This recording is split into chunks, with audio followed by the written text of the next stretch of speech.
thank you to the organizers of the conference. It's my pleasure to be able to host the Shark Tank Innovation series. We have 4 companies about to present. It is the Aesthetics Innovations Conference, so I am very excited to see the innovation from these 4 companies, which I had previously not heard of before coming. And also I want to thank our sharks who will have a question for each of our companies that will present. And then at the end of the conference, we will choose the winner of the Shark Tank. So with that, I will ask for our first company to come up. I believe it's Dina Elsherif, founder and chief executive officer of TruFacial. I know a company that I'm very excited to hear about, as we all know hydrofacial, we all know diamond facial, and I'm very interested to hear about this maybe at-home facial solution. Thank you so much.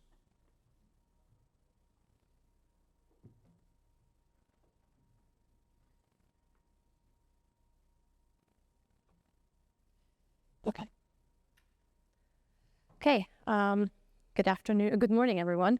I'm Dina Elsherif, founder and CEO of TruFacial. Okay, so I only have 7 minutes with you, so I want you guys just to walk away with 3 important points. 1, this is a $200 billion industry. Number 2, this is a disruptor, where we're taking in-office to in-home. And number 3, we are basically providing a solution to an unmet need. And with that, introducing TruFacial, the first all-in-one utility patented design handheld device. It's a facial rejuvenation device that has interchangeable tips, interchangeable serum pods. It's got dual function capabilities. It's semi-automated, beautiful ergonomic design, and it's easy to use. So a little bit about the founders. So I am an engineer with an MBA. I have 20 years experience in aesthetics, very well networked in our space, a lot of experience in product launches. The co-founder is Dr. Elsherif, who happens to be my dad, and he is the inventor and the creator of TruFacial. He's got over 45 years experience in academia and industrial design, over 33 patents, some of which are with Department of Defense, NASA, Army, and more. So our solution to an unmet need, we are basically allowing consumers to perfect their skin health anytime, anywhere. So with this professional grade home device, you're basically offering professional results comparable to what you get in office, anytime, anywhere, comfort of your home while you're traveling in a hotel, and at a fraction of the cost. We received our patent back in October of 2023. We are registered in the US as a Class 1 510K exempt device. We have Health Canada approval as a cosmetic device, and we're currently looking to register the device in the UK and the EU. Why TruFacial? We believe we're maximizing skin health. So the device is safe and efficacious, it's durable, and it provides longevity. There are 3 steps to the device: refresh, restore, renew, cleanse, and exfoliate is number 1. So you're cleansing and exfoliating the skin with a true diamond tip grade tip that's paired with an exfoliating serum pod.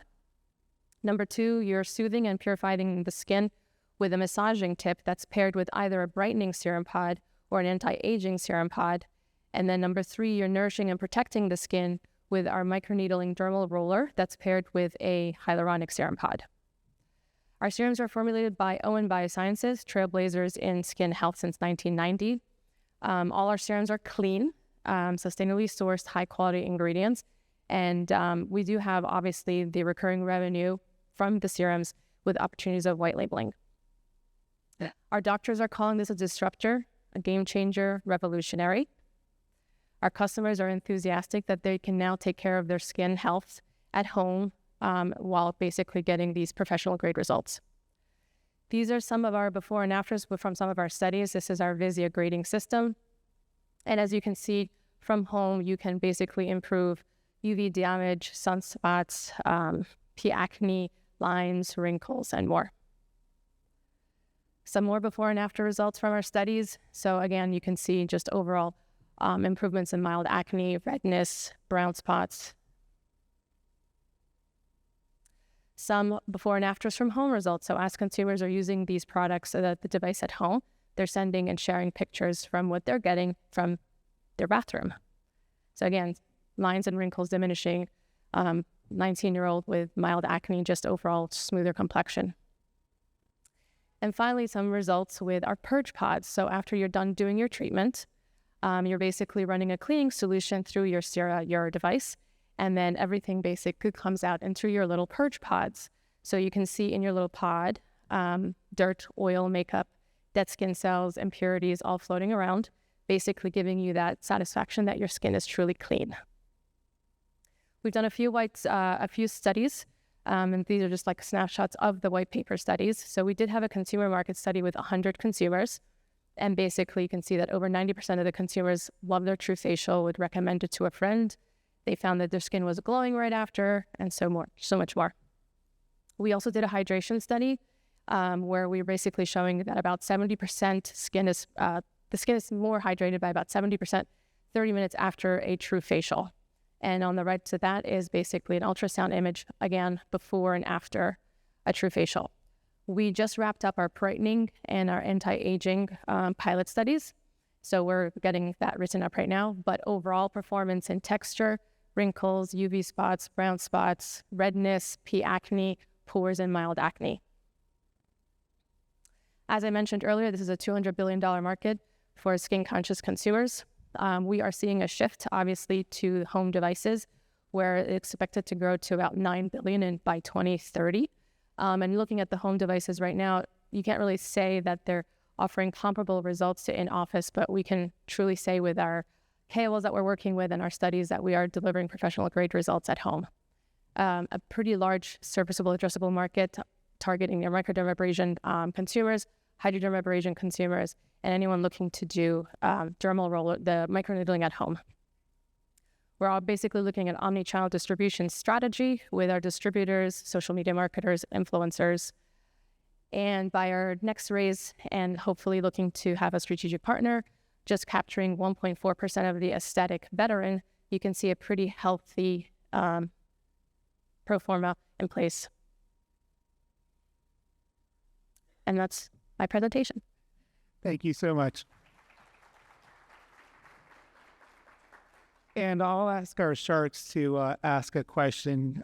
It's probably a good time to introduce them. John Doux, analyst at Palo Alto Investors, and he's really a thought leader in the dermatology aesthetic space, as well as Fauad Hassan, who is an entrepreneur himself. I met Fauad when he was developing, when he founded Bonti Therapeutics, which was acquired by Allergan for a very nice number. And then Susan Stimson, who I'm just meeting today. So it's a pleasure to meet you from KCK Medtech. So maybe if one of you could, start off the Q&A. Happy to. Wonderful presentation. I'm sure the patients love the instant gratification of seeing them, which is always satisfying.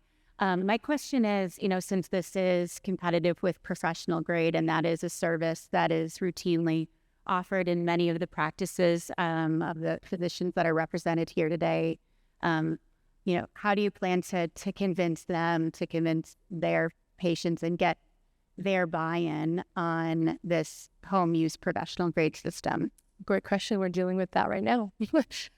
So first of all, if I use Hydrofacial or Diamond Glow or as examples, as my KOLs have said, a lot of our dermatologists and plastic surgeons are big investors with TruFacial, and consumers are going in for the Hydrofacial for the overall experience. But after COVID, people want something that they can do at home and have full control over their schedule, and so they are doing their TruFacial at home. The other thing too is overall, if you are introducing this to the professional channel, we're working with them to show them that by incorporating a TruFacial into their practice, you're not necessarily taking away, but you're adding, obviously, revenue to their practice. The thing that we're going to do is we're starting a DTC campaign as well, so that we can go and educate the consumers, and working with ambassadors and estheticians and so forth to get that word out.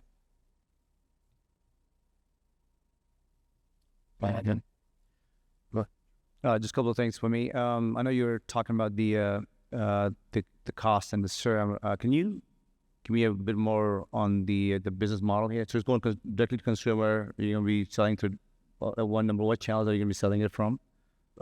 Through either e-commerce or through practices?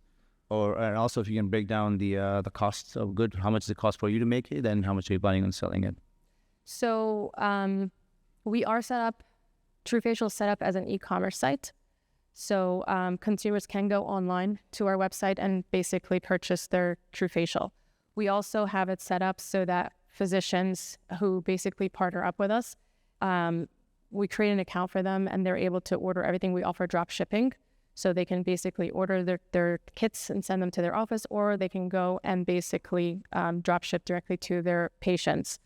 We also have putting together like affiliated links and so forth so that the consumer can go from the doctor's office and just place their own orders, and it ties right into the doctor's office so that everything is basically streamlined and automated. So that's basically the one channel. And then obviously with the DTC, it's more, we just launched our ambassador program, social media influencers and so forth, just kind of like working in terms of with the direct to consumer. And the overall cost for you to make it, and then the margins you're looking at for this? So the margins are typically about 50% that we have from us to the wholesalers, and then the wholesalers have another 50%, about 50% margin to their consumer. And of course, as a company, when we go direct to consumer as well, we have a much higher margin. Yeah, great. I had a couple questions as well. The first question is, obviously you discussed an omni-channel strategy and multiple potential markets that this could address. What is your initial go-to market, and what is your initial go-to channel? Right now we're working in the professional channel. So basically using these few months to validate, we've been working for the last couple of months as well, validate the technology, validate the science, the studies, working with our KOLs to basically get them to get the word out with us. And then in parallel, we're starting to basically put together the DTC, leveraging a lot of the estheticians actually. So through our ambassador program, working with the estheticians to get the word out because, you know, they're obviously working with skin. Sure. And how did you come up with the retail price for the device? Math. How much it was going to basically... So let me ask that in a different way. Is that number from wanting a particular margin to make the business model work? Or was that based on focus groups and analysis in terms of, what the market would bear, getting feedback from consumers? Yeah, both. So with the consumer market study, we incorporated the pricing. We looked at obviously the math in terms of the profit margins. And then we were also looking at other home devices that are basically in that same price range. So if you're looking at like NuFace, the red light therapy face masks, sure, and a lot of these other things were kind of like in that same price point. And then looking at other high-end, like the Dyson hair dryers and so forth, like just basically the home market and where we stand with that. And then working with our doctors, our KOLs, our derms, plastics, to make sure that we weren't too expensive and we weren't too cheap. And what was actually really interesting is if you're on the professional side, the physicians still say this is a cheaper device considering the results that you're getting. But then when you go on the retail side, they're like, it's a little bit more expensive. And so kind of finding that middle ground that you can kind of hit between both sides. Sure. And sorry, one last question. What human factors testing have you done thus far? And I mean, obviously it's a device with multiple tips, multiple pods. Is it something, and just, I'm hoping I'm not insulting the intelligence of the average consumer, but sometimes when you have multiple modules, people get confused and they start using things in, shall we say, interesting combinations. What work has been done to assess the usability of the device? We've done over 600-700 treatments to date. Okay. Because this is a professional grade result that we're taking to home, education is key. So with our instructional manuals, with our videos that we have and so forth to keep the consumer educated, we also have a training team.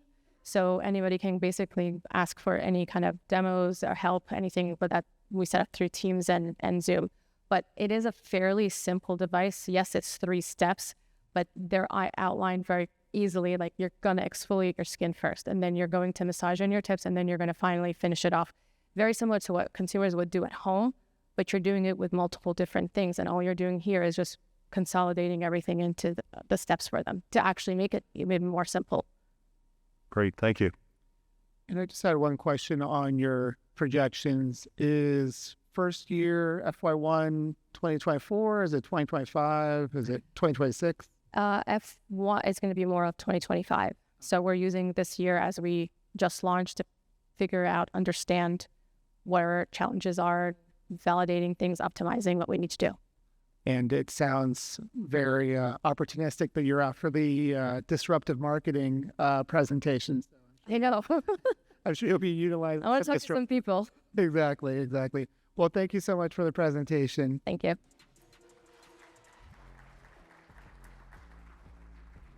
And next up is going to be Maris Klepetko, CEO of aemos, I believe. I'm probably mispronouncing that, but I'm sure he will give us a correct pronunciation.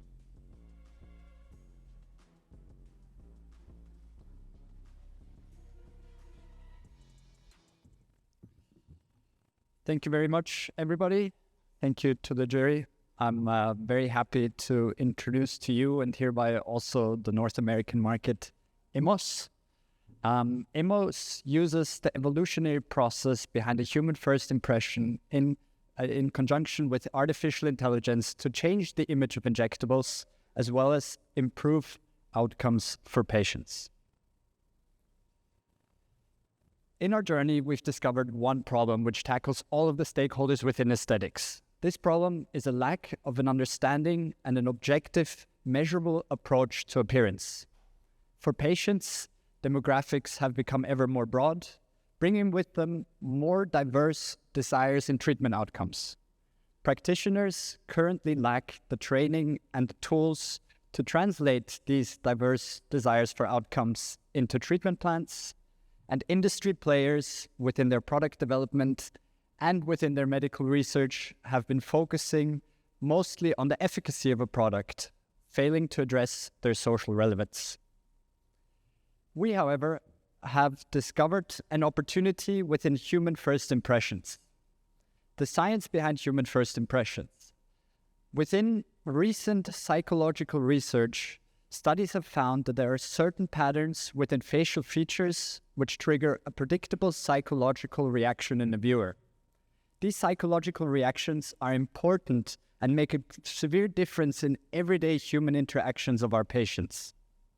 We use this research as the basis for our AI technologies, which we've trained using over 10,000 medically standardized images and 1 million human opinions about how we perceive each other.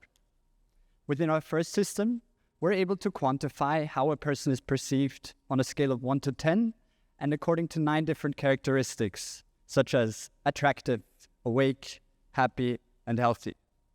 Within our second system, we then use all this knowledge we gained about how we perceive each other in order to create automated, personalized treatment recommendations and simulations according to this desired appearance. One of our very recent developments also is our naturalness score. With this score, we're able to quantify how likely a viewer is able to detect whether somebody has had an aesthetic treatment, something we hope can be used as a regulator within our industry.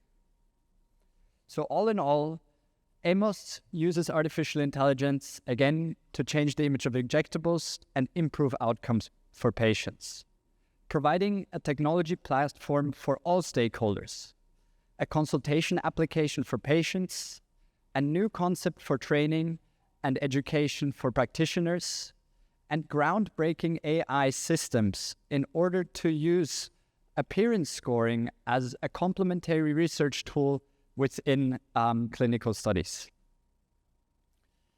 Our face reality consultation application, iPad-based, uses a novel and a unique approach in order for treatment discovery as well as treatment planning for both patients and practitioners. A new approach which naturally encourages patients for more treatments and therefore increases a practitioner's revenue, conversion, as well as retention. Since launching our application 9 months ago, we've sold over 250 licenses, focusing mostly on the European market. we've been able to attract some of the industry's leading practitioners, such as Dr. Arthur Swift. And as we're now looking to expand our reach and move into the North American market, why we are here today, we conducted a trial to see the reception of our product amongst American practitioners as well as American patients. Of course, Canadian practitioners as well. One of the participants actually is also here today, Dr. Justin Perez. I'm sure he will be happy to talk about his experiences using our product. Within our trial, we were able to find that the inclusion of face reality into the consultation process led to a doubling of the number of treatment areas treatments compared to prior to the consultation. Additionally, we discovered that using face reality in the consultation process allowed us to increase the number of patients which opted for both a toxin as well as a filler treatment by threefold. As one of our practitioners put it, 80% of his patients changed their treatment plan. They ended up, on average, with 1 to 2 syringes more, giving him a revenue potential of $800 per patient. But of course, revenue was not the only thing we wanted to look at. We wanted to look at whether face reality was able to create targeted outcomes in both male as well as female patients. Within female patients, using our scoring systems after 2 weeks, we were able to show that we were bringing forth the desired traits such as healthy, happy, awake, attractive, whilst still creating a very natural look. Within our male patient population, we were also able to bring forward desired traits, but very importantly, we were also able to tackle a common problem faced within aesthetics, the feminization of our male patient population. Now, as I mentioned previously, this is of course not the only solution and product that we use our technology for. Within medical research, we've also created a platform in order to evaluate appearance, create new medical insights, discover the differences that your products, your techniques, and that your treatments have on the appearance of our patients. Since inception, we've done 4 medical studies, 3 of which we did together with Revance Therapeutics, which are going to be published relatively soon. And within these studies, we looked at, for example, 4 different injection techniques to the glabella, comparing their impact on appearance and evaluating eyebrow position. The team that has put all of this together was founded by Dr. Klepetko. As like the previous presentation, this is also a mother-child coupling here. And we have individuals within experience within computer vision, biomedical engineering, business development, of course, helped greatly by some of our advisors. So we would now like for you to join us in shaping the future aesthetics using our profound AI solution, become a user of our product, help us to distribute this product, become a scientific partner to create new medical insights for our providers and our patients, or become a financial partner in our future growth. I thank you all very much, and I very much look forward to presenting and demonstrating our solution at the booth outside. Thank you.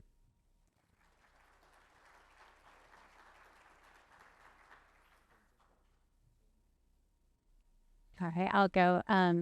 Thanks for the presentation. A couple questions that I'll throw out that might be related, so you can choose kind of how to answer. One, I'm curious how you're monetizing the product and what that model is. And then similarly, what might be related is how are you determining which products or which procedures to offer or present to patients using the app, and how do you connect, and which physicians are you showing this to patients if they're coming in outside of a practice? Yeah. So our iPad application follows the business model of a software as a solution, charging a monthly recurring fee. And for our medical studies, at the moment, we charge on a one-time execution fee for contracts. To your second question, which was? Are you offering any solution that's available, or how are you choosing them? Are you I think you mentioned perhaps you're charging a licensing fee to get listed on there. Yeah. So at the moment, we don't do any product placement within our application. We also don't make any recommendations for what types of treatment are needed in order to achieve the desired result. What we are doing is we simulate the result. We show the areas that need to be changed and in what way they need to be changed. But then we leave it up to the practitioner to decide with what treatment he's going to achieve this result. I've got a few questions as well, and I'll go one at a time. One, behind the algorithm, what do you have? You said there's about 10,000 images, right? What is the source of those images, and how, I guess, diverse they are? Typically, in our sector, we use Klepetko skin scale, for example, right? That goes from 1 through 6. So how broad that database is, and there are quite a few companies in this space now offering some sort of imaging analysis, right? What makes you different?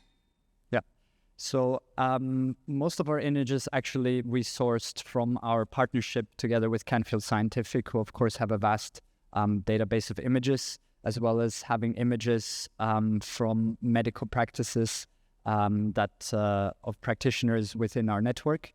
And then to determine how broad they are, what we really were looking at is the distribution, of course, between ethnicities, genders, and ages within this data set. Making sure that both within the images as well as within the raters, we're able to have even distribution amongst all of these categories. For the ratings, for example, what we were using is a polling service online provided by Amazon Web Services, where you can specifically target what types of demographics you want to have ask these questions. Do you have any system to basically collect data as to how the product is being used by the physicians who license it? So you shared the one anecdote who basically spoke about his increase in filler revenue in conjunction with your product or the showcase of your product. But are you able to quantify that in some way across these different licenses? In other words, as part of your agreement, do you have any mechanism in place to basically tabulate the amount of revenue increase that each of these practices generate as a result of using your system? So that you can actually demonstrate what the nature of the value is to that particular practice. So, I mean, the nature of the value within our product lies within a unique approach towards treatment planning and treatment discovery, where we really provide the patient as well as the practitioner with insights into the impact of the treatments that they are simulating within the application towards their appearance in others, and how they will be perceived in others. And I think that's also how we differentiate ourselves. To come back to your question, we have a lot of visualization tools, of course, around, but where we are different is that within our artificial intelligence algorithms, we can truly go beyond single desired solutions, such as I would like to have injections to my glabella, towards going, what is the appearance that you want to have amongst viewers? And therefore, this is how we differentiate ourselves. Yeah. But it sounds like then you don't really track what happens after you basically do the license in terms of, do you know how the physicians use your product? I mean, do they charge each time they do a consultation? So no, we do not track at the moment how it is used and the impact it has. But the data that I was presenting to you was a trial we specifically conducted, whereby we asked the participants to record the impact that this treatment had within their consultation.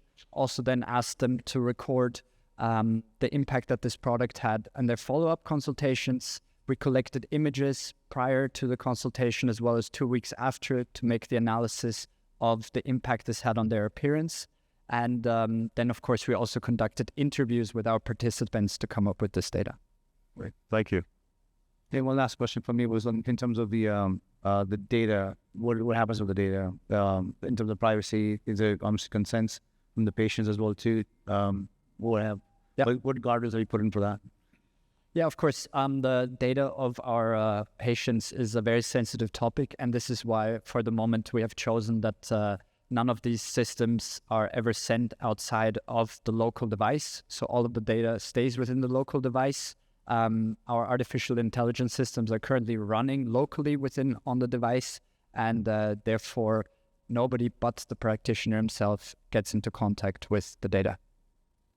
And I'll make my question quick. I know we're pressing on time. So 250 licenses sold. What's been the churn on those licenses? The turnover of these licenses has been over $150,000. So on an annual basis. In 250, and they've remained, the licenses have not fallen off at all. So we are working with two different distribution channels. Of course, one is direct to consumer, but also what we're doing is working with distribution partners within different geographic regions. And with these distribution partners, we do an annual license basis. So therefore, the dropping off period doesn't affect us so much as it's the distributors buying annual licenses. Okay, understood. Thank you so much. Thank you so much. And with that, I'll welcome Dr. Grant Stevens, needs no introduction, who will present on behalf of Ulvera AI. Unfortunately, the Ulvera AI team was a late cancellation. They were not able to attend. So thank you so much for Grant for stepping in to tell us about the company. And the Sharks promise to be relatively nice to you. Thank you, Tim. And as you know, I am not Ines Werner, the CEO and founder of this company, and I was just asked in the last 24 hours to present this to you, and I will do my very best. Full disclosure, I am an investor in the company, and I have been an advisor for over a year, so I understand the science. I don't understand quite all the nuances. So sharks, I hope you have some benevolence left to you, and they say when you swim with sharks, don't bleed. I'll try not to. I hope you throw me a little professional courtesy, though.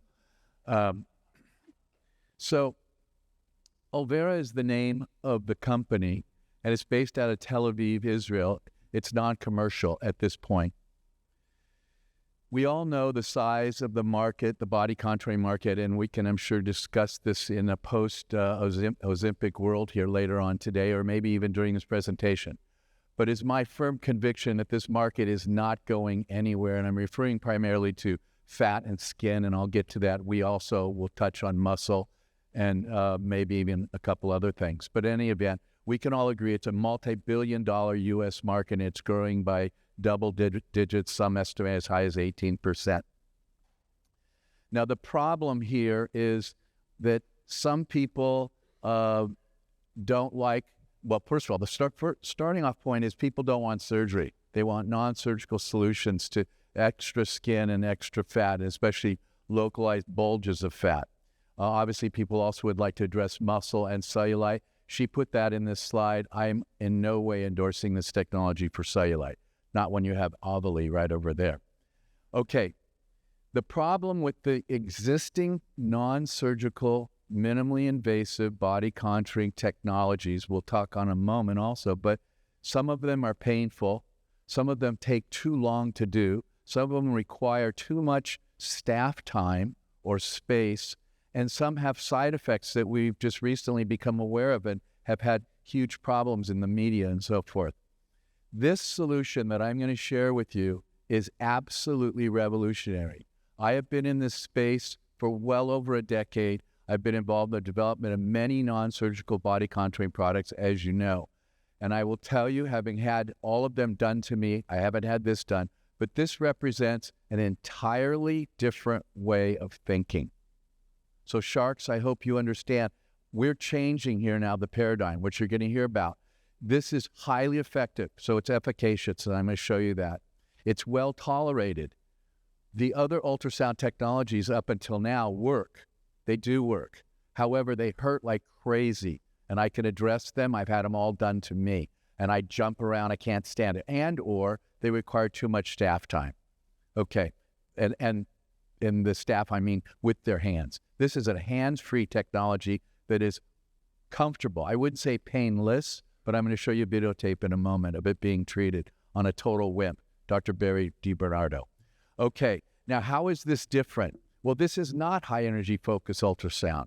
This is not focused. In fact, just the opposite. It's personalized and it's non-focused. and it's deep. It's focused deeper. It still heats the fat to over 50 degrees, in some cases 55, and creates the fat reduction and apoptosis, as well as the changes in the extracellular matrix and the fibroblasts leading to skin contraction, which I'm going to show you. Okay, now this patient here is Barry DiBernardo. This is 2 weeks ago, or maybe 3 now. I'll play it for you. It's a short video. I clicked on it, you guys. And do you want me to click it again? It may go away. Oh, it did. Can you go back one? All I want to show is that he's not grimacing, because when I had ultrasonics and various ultrasound, HIFU, high energy focus ultrasound on me, I was jumping around. It was like a hot match on me. I couldn't take it. In fact, I couldn't complete it. I asked Barry to send this to you. Can you run it? You may have to just take my word for it. It ran fine on outside. Okay, he's getting treated there, and he's not grimacing. He's talking, and I want you to note that there were plates on him. Nobody was holding them, and he was being treated for 20 minutes. This is Barry. This is a terrible image, I know, and it's a terrible looking guy, but no. My friend Barry is going to be here later today or tomorrow. But that's Barry's tummy, and you can see that he lost almost 5 centimeters on a vector. Oh, here he is. So he's talking, he's not grimacing, and yet it's ultrasound. Now, how can that be? How can it be hot enough to kill fat, but yet tolerable? And that has to do with this very unique technology. It is not highly focused, and in fact, it's just the opposite, and it's adjusted for the patient. So, okay, so next one. Now I'll go to the next one. Now, this is Barry. This is a Vectra standardized image, and you can see, okay, he's dropped about 5 centimeters. And I know you're probably equally skeptical, and I was too, but here's the story. If you know Barry, you know he's the most frugal guy in the world. Jason got him to get a custom-designed, custom-made Italian suit to go to Aslam's, and he got it done, and he took delivery of it about 4 weeks ago before Aslam's. He was ever so proud of his first handmade Italian suit. It fit him perfectly. He's getting ready for Aslam's, and he gets this treatment done. He sent me a picture. I should have it in the slide. It's 2 inches too big. We all can cheat with tape measures. We all can cheat with Vectras. You can't cheat when you spend thousands of dollars on a custom suit. And Barry's bemoaning the fact, damn it, I'm 2 inches skinnier. And I said, Barry, that's perfect, because we know how tight you are. So he lost 2 inches of fat doing this technology. I happen to believe it probably wasn't apoptosis. And this is heresy to the company. I actually think it's the beginning of the skin tightening, which I know it's the superficial fascia. We've seen the superficial fascia is tightening, and I think it actually pulled Barry in 2 inches. There will be apoptosis. We have other treatment patients I'm going to show you. But this causes tightening of the superficial fascia as well as the deep dermis because of the thermal injury, as well as resolution of fat through apoptosis, which we know already. We already know liposonics works. The problem is it just hurts too much, and it takes too much time for the practitioner. Okay, so let's go on and see some other. I'm trying to go forward, guys. It's now not working. Okay, let's go back to start over and give me the ability to do it, unless you want me to say next slide. Okay, so that patient, you can see she's smaller and her skin's tighter, excuse me. Look at this one. There's absolute skin tightening. These are patients now from Tel Aviv. And we did various measuring with ultrasound as well as tape measures and so forth. Another patient, I love this one. Notice the pannus hanging over her panties. We have not touched these. You can see the skin does tighten as well as the fat is less. And now if you look at the ultrasound, it's about 23% less, which is similar to cool sculpting. And you know I'm a big fan of cool sculpting. So again, we have patents on this. It is proprietary. It's quasi-focus, not high focus. That's one of the differences. And it's a plate that allows us to do both the application of the energy as well as the cooling. So this is different than soft wave. The cooling is entirely novel. The patents are already granted, and we have proven that it does cause apoptosis over about 1 to 2 month period, and we have yet to see any adverse effects. Now, I love this slide. I have nothing against these other technologies. You know, I'm a huge advocate of cool sculpting. Unfortunately, we've been rocked by a number of post-cool sculpting adverse effects, and we all know the media and so forth. Cool sculpting does work. It's limited by the applicators, and there are some negative forces. Now, up on the upper left for you, liposonics, I've said this, it does work. Ultrasound does heat the fat. It does cause some skin tightening, but it hurts too much. And then we have other technologies that frankly don't work. And I'm not here to bash any companies, but there are a number of them that are trying to use lasers to heat the skin and thereby cause apoptosis, and frankly, they do not work. This takes the best of these other three technologies, and it absolutely does work, and it's very tolerable. Now, I'm running out of time, so I'm not going to spend too much time on the business model. I will get to something. I want you guys to note the COGS are 0 for the consumable. It's a software piece. And notice that the margins are great, even if we sell it at $88,000 as opposed to 100 and something. So you guys hopefully saw that slide. And I'll go to this one. Okay. So this is our ask of you, Sharks. How would you like to own 20% of this company?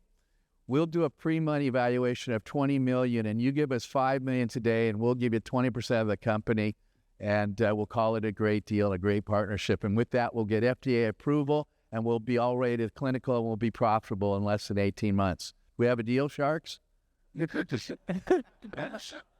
Next slide, please. Some questions first. No, you got to act fast.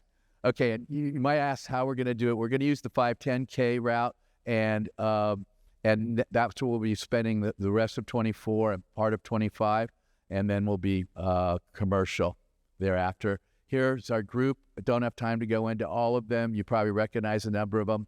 They've been big in the industry for many years, and then the advisors include these gentlemen right here you can see, including myself, Barry and Jason, and so forth. And in conclusion, it's safe, it works, it's profitable, it doesn't hurt. It's going to be the next great body contouring, skin tightening technology. And the final point is we have applied for the patent already, and with the same transducer, we already have the technology to drive electromagnetic stimulation through. So we're going to add muscle stimulation also, but we do not have any clinical examples of that yet. But I think that's the holy grail: fat, skin, and muscle. And this was one other patient, because I didn't believe this because I thought it was going to hurt too much. And this woman was treated in Tel Aviv. And this was the first video they sent me. And take my word for it, she doesn't grimace at all. And that's all. Thank you very much.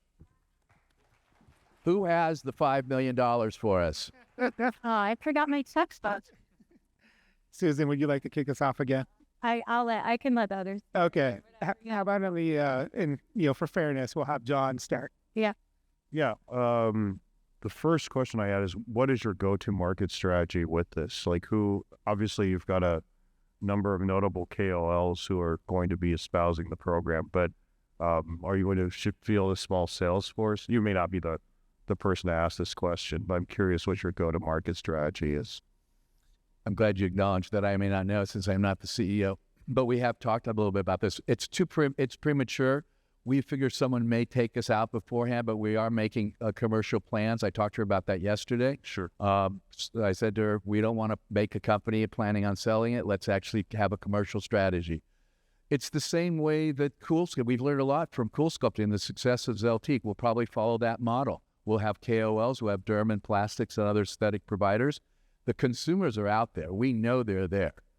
And they want non-surgical body contouring. And I mentioned Ozempic. Ozempic is not taking out troublesome individual spots. It's a global fat loss. It actually shows the troublesome areas more, the male love handle, the female lateral thighs, and so forth. So we believe the post-Ozempic days, this is going to be a builder. We're going to have more business.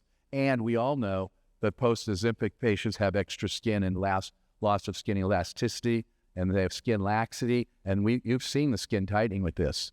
So, in fact, that's a great entry to this. Take a picture of this. This is the contact of the CEO and founder, Inez Verna. She's in Tel Aviv, and she wanted me to put this slide on. And please, I encourage you to take a picture if you want to talk to her.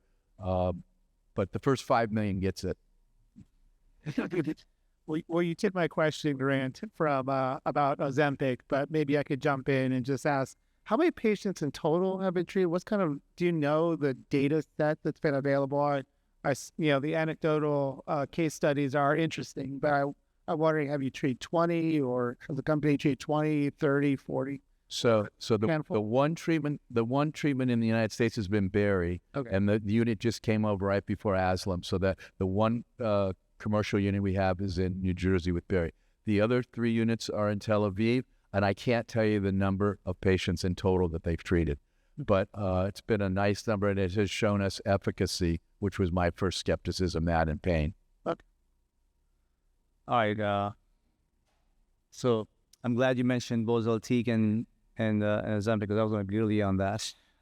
I think the one opportunity could be skin tightening. I think that would be something to highlight about this product. So we'll love to learn more about it. But as you know, Ozempic and even Zeltiq has challenges, right? So in this case, comment on how often would people be going back getting this treatment done, and could there be an opportunity with maybe potentially for Ozempic, right? That this can go hand in hand with that as well. The answer that they're giving to that is 1 to 2 treatments per area.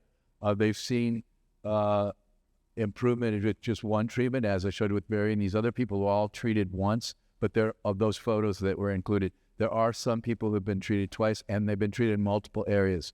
It's a 30-centimeter treatment pad. It doesn't require the assistant to be in the room while it's being done. It's applied to the troublesome area, and they leave the room, and it's a 15-minute cycle. And you told some areas you were highlighting more on the abdomen, torso. What about arms? Right. They've done it on arms, abdomen, love handles, lateral thighs, medial thighs. I've seen bra fat pictures on the back. And so it's very similar to what was done with cool sculpting with the various applicators, but it's a pad. It's a pad that's conformable. Got it. Okay. And how does the company envision charging patients or practices charging patients? Is it, if they want a couple of those areas, it's time-based? Is it investment up front, and it's however many times to get to a result? That's a beautiful question. It was included in that slide, but let me go through it with you. So first of all, the ASP is about, they're projecting at 88,000 and the COGS are 15,000. So the margin's 70 to 80% on the capital acquisition. As far as the consumables, the consumable cost to the company is zero. It's a software application that they put in 100 cycles into it. You buy 100 cycles at a time. And when you purchase the device, we're going to put out 100 cycles or more with the purchase price when we push them out. One of the thoughts is to actually have physician investors and give them the unit for 15,000 and give them a large number of cycles. But in any event, we're not going to have cycle cards. It's going to be built into the software, and we can remotely add 100 cycles and each cycle is 15 minutes. And there, for the practices charging the patients, then how do they predict how many cycles a patient might need? So it depends on the areas, and so we assess the patient just like with cool sculpting, but unlike cool sculpting, we have a much bigger area per applicator. And let's say we're going to do abdomen and love handles. That would be 3 cycles. But bra fat and arms and lateral thighs and medial thighs will also, and we just take those number of areas and multiply it. And if you're, most people charge about 5x if there's a consumable along with the capital acquisition, 5 to 7x. So if it costs $100 per cycle, the recommended price would probably be $500 to $600 to $700. Got it. For the patient. And that's comparable to cool sculpting. Yeah. Okay. All right. Thank you so much, Greg. Thank you for having me.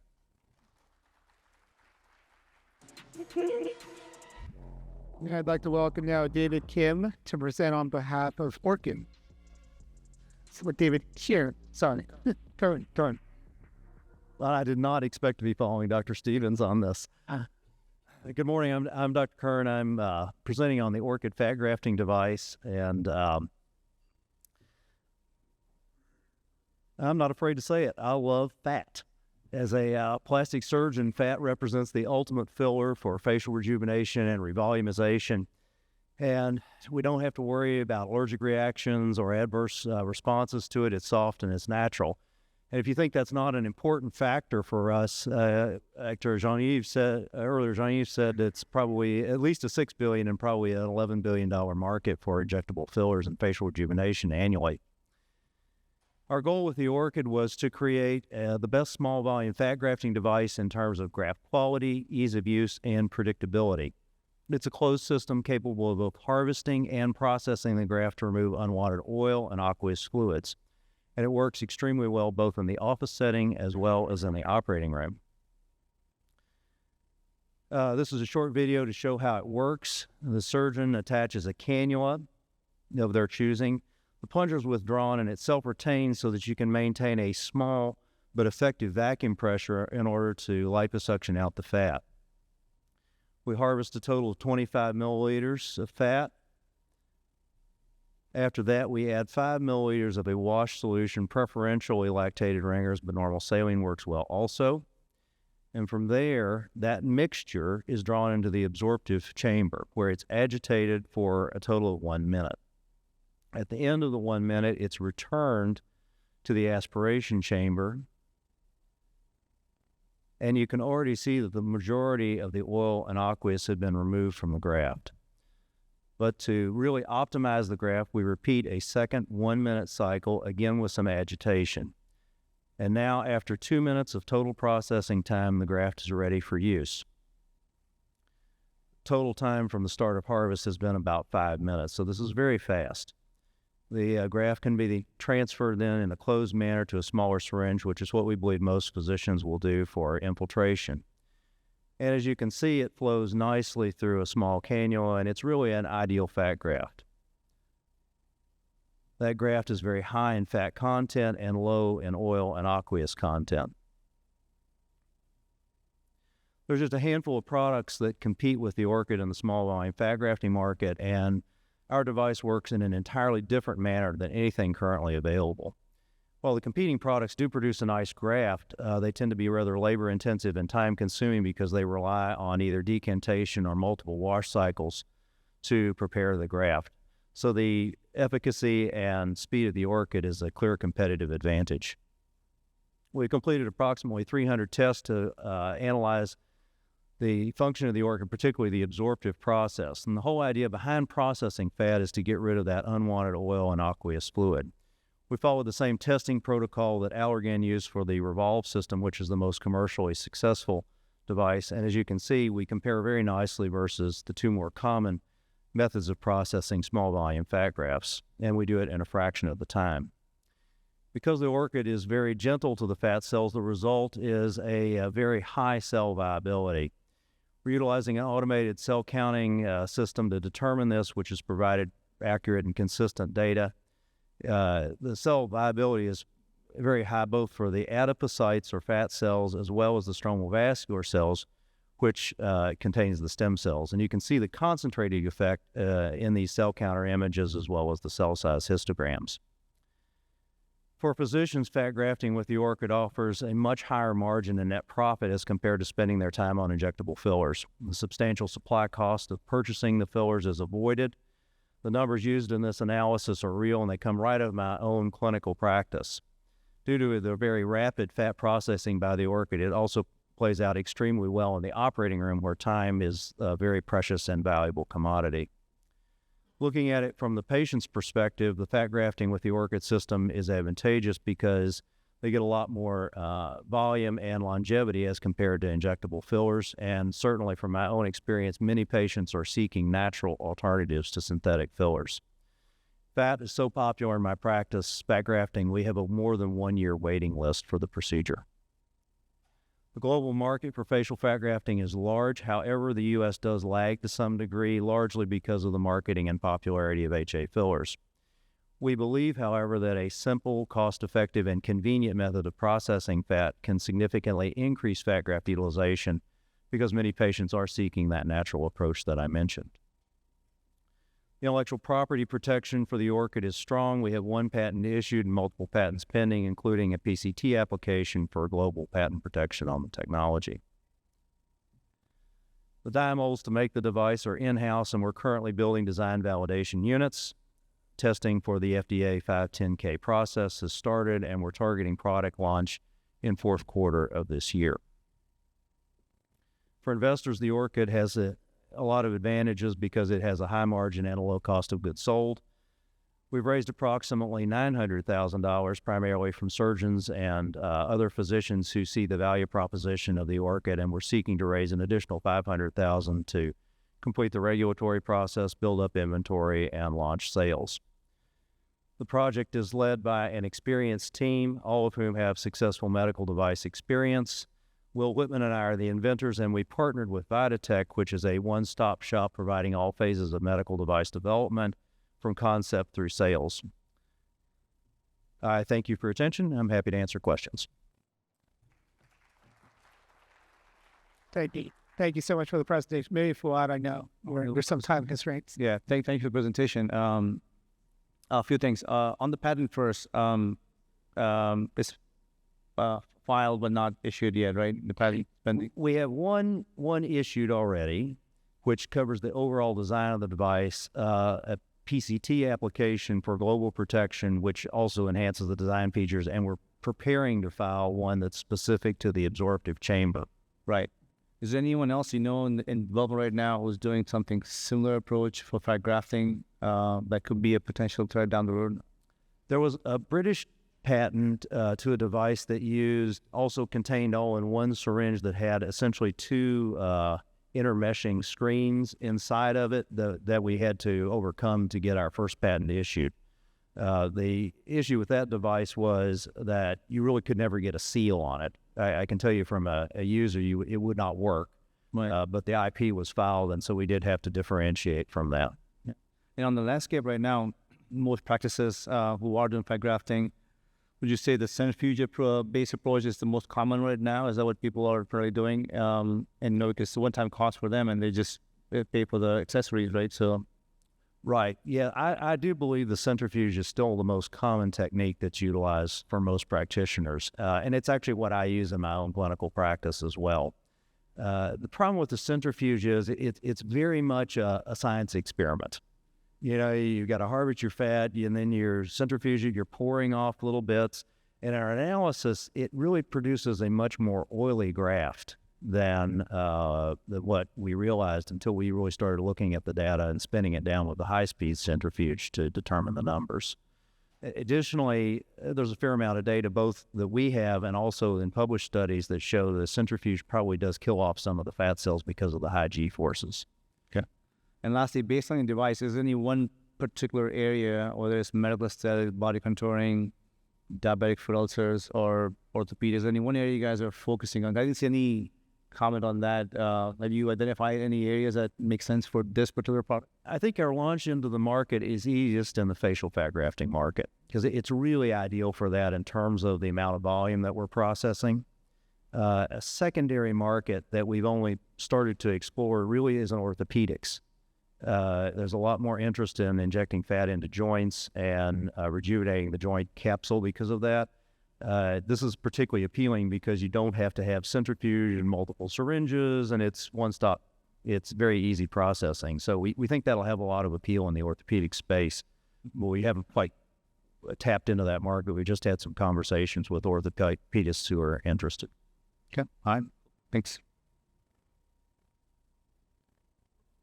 I think you mentioned you're raising $500,000. The revenue plan I think was something like $10 million next year. So, what's your sales model? It's a pretty lean dollar amount to support 10 million sales. So, what's your distribution model? Yeah. So, we've been fortunate to be able to develop this thing very much on a shoestring. When we partnered with Medtech, Will and I, we're already up to well-functional prototype phase, so we have not spent a lot in terms of the pre-production engineering, et cetera. So the cost of development has been kept to a minimum. Medtech has an existing sales force, so that will be our product launch. And the dollars that we've raised have almost all been from doctors who will become end users of the product and KOLs. So our product launch will be started small, but through those people who already understand the fat grafting process and then generalize it from there. Got it. Thanks. In your practice, why do people choose fat over HAs? And the reason why I asked that question is the biggest opportunity for this, the way you're describing it, is for a paradigmatic change, right? We've talked about all these other technologies, but potentially you could have people who already do fat grafts embrace this technology. But the big question is, people who don't do fat grafts now, will they basically take this on now that you're talking about a 5-minute harvest procedure? So in my own clinical practice, we started many years ago coupling fat grafting with all of the facelifts. And what we learned from that was patients really liked the way it looks. And then what would happen would be the aging process marches on. And even for the patients who got really good results, the aging process leads them into needing additional volumization a few years out from the procedure. So then they would show back and want fat grafting performed in the office. So that's how mine has snowballed over time. And then once they have that office surgery fat grafting, they love it. And then they want to come back again. And they say, well, I'd rather come back and do this every 2 or 3 years than spend a lot on fillers. You don't eliminate the need for fillers. In fact, fat grafting is a great adjunct for fillers because you can do a lot more superficial work with the filler than you can with fat. For those people who don't do fat grafting, and there's a lot of them, the dominant reason they seem to avoid it is because it is traditionally this kind of science experiment thing, and they don't want the mess and the hassle and the unpredictability of it. And we believe that if we can do this in a simplistic, high-quality device that's quick, that really opens up the market for it. And there currently isn't really anything that does that. Thank you. And one last question. Given your relationship with Viatech, if let's say a shark or a VC were to write you a larger check, would you ever be able to bring manufacturing in-house or maybe be more flexible with your manufacturing? I think we definitely have a lot of flexibility. We're going to start up manufacturing in Viatech's home, which is in Minnesota. But I think we are all aware that outsourcing manufacturing would be the next step as we scale up. But you got to start somewhere. And we believe that, if we can gain early traction by generating sales with progressively increasing growth, it's going to really open us up. Thank you so much. Thank you.